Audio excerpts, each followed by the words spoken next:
Analog mastering versus digital mastering.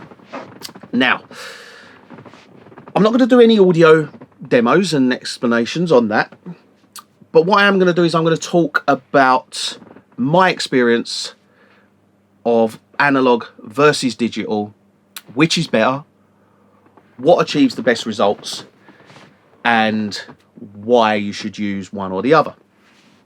So firstly, the first thing to talk about is analog versus digital. It's the wrong question to ask, because analog and digital, they're not something that you should just use one and just use analog or just use digital. Analog has its pros, digital has its pros. Bring them both together, hybrid, right? That's why I use this chain, I use this chain, then I've got the S4 and I've got plugins up as well. It's using it all together. There's things that you cannot do, things like soothe, right? You've got dynamic EQ here and you've got compression and de-essing, all that sort of stuff, but nothing quite like soothe is in the analog world. So embrace that. Have soothe in the analog, in the digital world. Use soothe, but combine it with the analog equipment for the best results. Hybrid is the best way to master tracks. Now, I've just now brought my analog mastering chain into this room. Before that, I would have people order digital mastering. If they wanted digital mastering, we'd do digital mastering. We'd do it in here, and we'd use the Avid S4 for control of digital mastering. Now, I've compared, and I've done digital master as I normally would. I've then done an analog master, how I would master an analog master. I've then flicked from A to B, switching between the two, and it's night and day. Like, digital doesn't sound anywhere close to analog, and I'm not saying this because I want everybody to purchase analog mastering through us. We've stopped doing digital mastering because digital mastering is so inferior to analog mastering.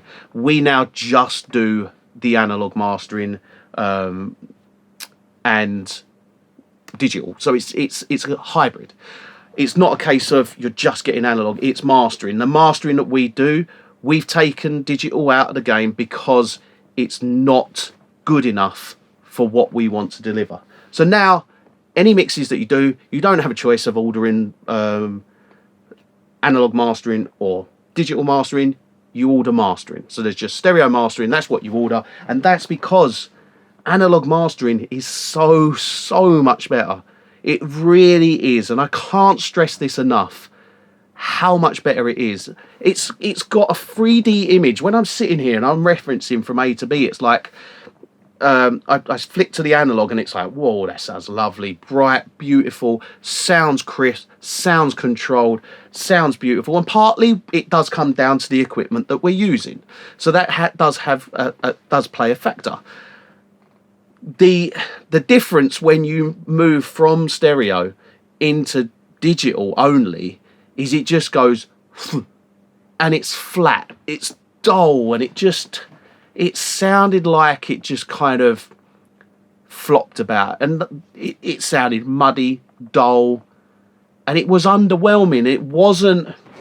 It's not the thing with digital is it just doesn't jump off the page, and analog really does. And it does do an analog master just sounds so pleasing.